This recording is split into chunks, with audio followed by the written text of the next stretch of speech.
ಎಲ್ರಿಗೂ ನಮಸ್ಕಾರ. ಕಟ್ಟೀಸ್ ಕಿಚನ್ ಕನ್ನಡಕ್ಕೆ ಸ್ವಾಗತ. ಎಣ್ಣೆಗಾಯಿ, ನಾವು ಎಣ್ಣೆಗಾಯಿ ಅಂತೀವಿ. ಸ್ವಲ್ಪ ಡಿಫ್ರೆಂಟ್ ಮೆಥಡಲ್ಲಿ ಮಹಾರಾಷ್ಟ್ರದಲ್ಲಿ ಮಾಡ್ತಾರೆ, ಭರ್ವಾ ಬೈಗನ್ ಅಂತ. ಅದೇ ಸೇಮ್ ಚಿಕ್ಕದಾಗಿರೋ ಬದನೆಕಾಯಿನಲ್ಲಿ ಮಸಾಲೆ ತುಂಬಿ ಮಾಡೋದು. ಇದು ತುಂಬ ಸರಳವಾಗಿ ಮಾಡ್ಬೋದು ಆ್ಯಂಡ್ ತುಂಬಾ ರುಚಿಯಾಗಿರುತ್ತೆ.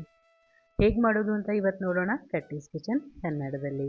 ನಾನು ಇದಕ್ಕೆ ಮುಂಚೆ 1 ಬಟ್ಲು ಹುರಿದಿರೋ ಶೇಂಗಾನ ಪೌಡ್ರ್ ಮಾಡಿಬಿಟ್ಟು ತಗೊಂಡಿರೋದು. ಮತ್ತು ಇದಕ್ಕೆ 1 ಚಮಚ ಖಾರದ ಪುಡಿ, ಇದು ಮೀಡಿಯಮ್ ಸ್ಪೈಸಿ ಬ್ಯಾಡಗಿ ಖಾರದ ಪುಡಿ. ಮತ್ತು 1 ಚಮಚ ಮಹಾರಾಷ್ಟ್ರದ ಗೋಡಾ ಮಸಾಲ ಅಂತ ಸಿಗುತ್ತೆ, ಅದನ್ನ ಹಾಕಬೇಕು. 1 ಚಮಚದಷ್ಟು ಉಪ್ಪು.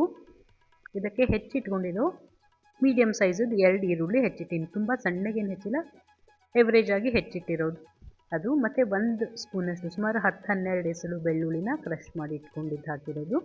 ಮತ್ತು 1.5 ಚಮಚಷ್ಟು ಬೆಲ್ಲ. ಇದನ್ನೆಲ್ಲ ಚೆನ್ನಾಗಿ ಮಿಕ್ಸ್ ಮಾಡ್ಕೊಳ್ಳೋಣ. ನೀವು ನೋಡಿರೋ ಗೋಡಾ ಮಸಾಲ ಎಲ್ಲ ಕಿರಾಣಿ ಶಾಪಲ್ಲಿ, ಸೂಪರ್ ಮಾರ್ಕೆಟಲ್ಲಿ ಸಿಗುತ್ತೆ, ಅಮೆಝಾನ್ನಲ್ಲಿನೂ ಸಿಗುತ್ತೆ ನಿಮಗೆ. ನಾನು ಲಿಂಕನ್ನು ಡಿಸ್ಕ್ರಿಪ್ಷನ್ ಬಾಕ್ಸಲ್ಲಿ ಕೊಡ್ತೀನಿ. ನೀವು ಅಮೆಝಾನ್ನಿಂದನೂ ತರಿಸ್ಕೋಬೋದು ಅಥವಾ ನೀವು ನಿಮ್ಮ ನಿಯರೆಸ್ಟ್ ಮಾರ್ಕೆಟಿಂದನೂ ತೊಗೋಬೋದು. ಈಗ ಇದಕ್ಕೆ ಸುಮಾರು 3-4 ಚಮಚಷ್ಟು ಹುಣಸೆ ರಸನ ಹಾಕ್ತಾಯಿದ್ದೀನಿ. ನೋಡಿ, ಹುಣಸೆ ರಸ ಹಾಕಿಂದ ಚೆನ್ನಾಗಿದು ಪೇಸ್ಟ್ ಥರ ಆಯಿತು. ಇಷ್ಟು ಪೇಸ್ಟ್ ಆದರೆ ಸರಿ ಹೋಗುತ್ತೆ. ಈಗ ಇದನ್ನು ನಾನು ಸುಮಾರು ಒಂದು 10-12 ಬದನೆಕಾಯಿ, ಅದು ಚಿಕ್ಕ ಸೈಜಿಂದು ಅದು ತೊಗೊಂಡಿರೋದು, ಈ ಥರ ಇರೋದನ್ನು ಇದನ್ನು ಪ್ಲಸ್ ಶೇಪಲ್ಲಿ ಕಟ್ ಮಾಡಿಕೊಂಡು ಇದಕ್ಕೆ ನಾವು ಮಸಾಲೆನ ತುಂಬೋಣ. ಈಗ ನೋಡಿ, ಚೆನ್ನಾಗಿ ತೊಳೆದು ಒರೆಸಿ ಈ ಥರ ನಾನು ಕಟ್ ಮಾಡಿ ಇಟ್ಕೊಂಡಿದ್ದೆ ಬದನೆಕಾಯಿನ. ಇದನ್ನು ಚೆನ್ನಾಗಿ ನಾವೀಗ ಅದರಲ್ಲಿ ಮಸಾಲೆನ ತುಂಬೋಣ. ಎಷ್ಟು ಸಾಧ್ಯ ಆಗುತ್ತಲ್ವ ಅಷ್ಟೊಂದು ಒತ್ತಿ ಮಸಾಲೆನ ತುಂಬ್ಕೊಳ್ಳೋಣ. ಪೂರ್ತಿ ಮಸಾಲೆ ತುಂಬಿ ಈ ಥರ ಸೈಡ್ಗೆ ಇಟ್ಕೊಳ್ಳೋಣ. ಇದು ನಮಗೆ ಮಸಾಲೆ ಉಳಿಯುತ್ತೆ. ಆ್ಯಕ್ಚುಲಿ ಅದು ಮುಂದೆ ಪ್ರೋಸೆಸ್ಸಲ್ಲಿ ತೋರಿಸ್ತೀವಿ, ಅದು ಹೇಗೆ ಮಾಡುತ್ತೆ, ಅದು ಏನು ನಾವು ಮಾಡಬೇಕು ಆ ಮಸಾಲೆನ ಅಂತ. ನೋಡಿ, ಈ ಥರ ಪ್ಲಸ್ ಶೇಪಲ್ಲಿ ಕಟ್ ಮಾಡ್ಕೊಂಡಿರೋ ಬದನೆಕಾಯಲ್ಲಿ ಆದಷ್ಟು ಒಂದೇ ಸೈಜಿನ ಬದನೆಕಾಯಿ ತೊಗೊಳ್ಳಿ, ಸೊ ದಟ್ ಎಲ್ಲ ಇವನ್ನಾಗಿ ಬೇಯುತ್ತೆ. ಒಂದು ದೊಡ್ಡದು ಒಂದು ಚಿಕ್ಕದು ಆಗಿಬಿಟ್ರೆ ಅದು ಬೇಯೋಕ್ಕೆ ಟೈಮ್ ಹೆಚ್ಚು ಕಡಿಮೆ ಆದರೆ ಒಂದು ಪೇಸ್ಟ್ ಆಗಿಬಿಡುತ್ತೆ, ಒಂದು ಸರಿಯಾಗಿ ಬೆಂದಿರೋದೇ ಇಲ್ಲ, ಹೀಗಾಗುತ್ತೆ. ಸೊ ನೀವು ಆದಷ್ಟು ಒಂದೇ ಸೈಜಿನ ಬದನೆಕಾಯಿನ ತೊಗೊಳ್ಳಿ, ಇಂಪಾರ್ಟೆಂಟ್ ಅದು. ನೋಡಿ, ಒಂದೇ ಸೈಜಿನ ಬದನೆಕಾಯಿನ ನಾನು ಹಾಕ್ಕೊಂಡಿರೋದು. ಈಗ ಒಂದು ಪ್ಯಾನ್ನಲ್ಲಿ 1/4 ಕಪ್ಪಷ್ಟು ಎಣ್ಣೆ ಅಥವಾ ಒಂದು 5 ಟೇಬಲ್ ಸ್ಪೂನ್ ಅನ್ಕೋಬೋದು ಅಷ್ಟು ಎಣ್ಣೆ ಹಾಕ್ಕೊಂಡಿದ್ದೀನಿ. ಶೇಂಗಾ ಎಣ್ಣೆ ಹಾಕ್ಕೊಂಡಿದ್ದೀನಿ. 1 ಚಮಚಷ್ಟು ಸಾಸಿವೆ, 1 ಚಮಚ ಜೀರಿಗೆ. ಶೇಂಗಾ ಎಣ್ಣೆ ತುಂಬ ಒಳ್ಳೆ ಟೇಸ್ಟ್ ಬರುತ್ತೆ, ಇದ್ದರೆ ಡೆಫಿನೆಟ್ಲಿ ಅದನ್ನೇ ಹಾಕ್ಕೊಳ್ಳಿ. ಸ್ವಲ್ಪ ಕರಿಬೇವು ಮತ್ತು ಹಿಂಗು. ಕಾಳು ಸಿಡಿದಾದ್ಮೇಲೆ ನಾವು ಇದಕ್ಕೆ ಸ್ವಲ್ಪ ಅರಿಶಿನ ಹಾಕೋಣ. ಇದಕ್ಕೆ ಅರಿಶಿನ ಹಾಕಿ ಮಿಕ್ಸ್ ಮಾಡ್ಕೊಳ್ಳೋಣ ಎಲ್ಲನೂ.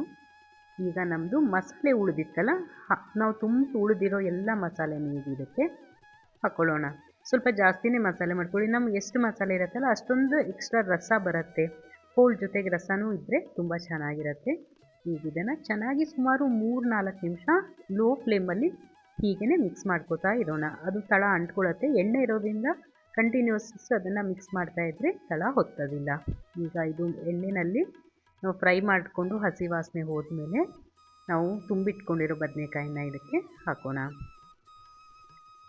ಈಗ ನೋಡಿ, ಇದು ತುಂಬ ಈಸಿಯಾಗಿ ಮಾಡೋ ಮೆಥಡು. ಎಣ್ಣೆಗಾಯಿಗೆ ಇದಕ್ಕೆ ಇದೇ ಮೆಥಡು ಡಿಫ್ರೆಂಟ್. ಅದನ್ನು ನಾವು ಎಣ್ಣೆಯಲ್ಲಿ ಮುಂಚೆ ನಾವು ನಮ್ಮ ಸೈಡ್ ಉತ್ತರ ಕರ್ನಾಟಕದಲ್ಲಿ ಎಣ್ಣೆಗಾಯಿ ಮಾಡ್ತೀವಲ್ಲ, ಅದನ್ನು ನಾವು ಎಣ್ಣೆಯಲ್ಲಿ ಒಂದು ಸ್ವಲ್ಪ ಹುರ್ಕೋತೀವಿ. ಇದು ಹಾಗೆಲ್ಲ ಮಸಾಲೆ ಹುರ್ಕೊಂಡ್ಬಿಟ್ಟು ಮಸಾಲೆನಲ್ಲಿ ಬದನೆಕಾಯಿ ಹಾಕಿ ಇದಕ್ಕೆ 1 ಲೋಟದಷ್ಟು ನೀರು ಹಾಕೋಣ. ನಿಮ್ಮ ಲೋಟ ಅಂದರೆ ಹೆಚ್ಚು ಕಡಿಮೆ ಇರುತ್ತೆ ನೀರು, ಬೇಕನ್ಸಿದ್ರೆ ಇನ್ನು ಸ್ವಲ್ಪ ನೀರು ಹಾಕೋಬಹುದು. ಆ್ಯಂಡ್ ಕನ್ಸಿಸ್ಟೆನ್ಸಿ ಮೇಲೂ ಡಿಪೆಂಡ್ ಇರುತ್ತೆ. ನಿಮ್ಗೆ ಥಿಕ್ ಬೇಕಂದರೆ ಸ್ವಲ್ಪ ಕಡಿಮೆ ಹಾಕ್ಕೊಳ್ಳಿ, ರಸ ಸ್ವಲ್ಪ ನಿಮಗೆ ನೀರು ಬೇಕಂದರೆ ಸ್ವಲ್ಪ ಎಕ್ಸ್ಟ್ರಾ ನೀರನ್ನು ಹಾಕೋಬಹುದು. ಇದು ಸುಮಾರು 8-10 ನಿಮಿಷ ಮೀಡಿಯಮ್ ಫ್ಲೇಮಲ್ಲಿ ಕುದಿಬೇಕು. ನೋಡಿ, ಈ ಥರ ಮುಚ್ಚಿ ಇಟ್ಟರೆ ಅದು ಕುದಿಯೋಕ್ಕೆ ಸ್ಟಾರ್ಟ್ ಆಗಿಂದ ಇನ್ ಬಿಟ್ವೀನ್ ನೀವು ಸುಮಾರು 2-3 ಸಾರಿ ಆದರೂ ಈ ಥರ ಬದನೆಕಾಯಿನ ಹಿಂದೆ ಮುಂದೆ ಮಾಡಬೇಕು. ಈ ಥರ ಮೇಲೆ ಕೆಳಗೆ ಮಾಡೋದ್ರಿಂದ ಎಲ್ಲ ಕಡೆಗೂ ಇವನ್ನಾಗಿ ಬೇಯುತ್ತೆ. ಈ ಸ್ಟೆಪ್ಪನ್ನು ಮಾಡಿ ಆ್ಯಂಡ್ ಮೀಡಿಯಮ್ ಫ್ಲೇಮಲ್ಲಿ ಇರಬೇಕು, ತಳ ಹಿಡಿದೇ ಇರೋ ಥರ ಕೇರ್ ತಗೊಳ್ಳಿ. ಮತ್ತು ನಿಮಗೆ ನೀರು ಕಡಿಮೆ ಅನಿಸಿದರೆ ಈ ಸ್ಟೇಜಲ್ಲಿ ಇನ್ನು ಸ್ವಲ್ಪ ಬೇಕಿದ್ರೂ ಆ್ಯಡ್ ಮಾಡ್ಕೋಬೇಕು. ಈ ಥರ ನೋಡಿ, ಎಣ್ಣೆ ಬಿಟ್ಕೊಳ್ತಾ ಹೋಗುತ್ತೆ ಸರೌಂಡಿಂಗು. ನಿಮಗೆ ಸುತ್ತು ಕಾಣ್ತಾ ಇದೆಯಲ್ಲ, ಆ ಥರ ಎಣ್ಣೆ ಬಿಟ್ಟರೆ ಇದು ಆಲ್ಮೋಸ್ಟ್ ಆಗಿದೆ ಅಂತ. ಬಟ್ ಹೋಳು ಬೇಯೋಕ್ಕೆ ಸ್ವಲ್ಪ ಟೈಮ್ ತೊಗೊಳ್ತಾ ಇದೆ. ಈಗ ನಾವು 1 ಚಮಚ ಕಟ್ ಮಾಡಿದರೆ ಪರ್ಫೆಕ್ಟಾಗಿ ಕಟ್ ಆಗಬೇಕು ಹೋಳು. ಆ ಸ್ಟೇಜಿಗೆ ಬಂದರೆ ಇದು ರೆಡಿ ಅಂತ ಅರ್ಥ. ಈಗ ನೋಡಿ, ರಸನೂ ತುಂಬ ಚೆನ್ನಾಗಿದೆ, ತೆಳುವಾಗೂ ಇಲ್ಲ ಗಟ್ಟಿಯಾಗೂ ಇಲ್ಲ, ಪರ್ಫೆಕ್ಟಾಗಿ ರಸ ಇದೆ. ಹಾಗೆಯೇ ಬದನೆಕಾಯಿ ಕಟ್ ಮಾಡಿದ್ರೂ ಈಸಿಯಾಗಿ ಕಟ್ ಆಗ್ತಾ ಇದೆ. ಸೊ ಇದು ರೆಡಿಯಾಗಿದೆ ಮತ್ತು ಎಣ್ಣೆನೂ ಬಿಟ್ಕೊಂಡು ತುಂಬ ಚೆನ್ನಾಗಿ ಕಾಣ್ತಾ ಇದೆ.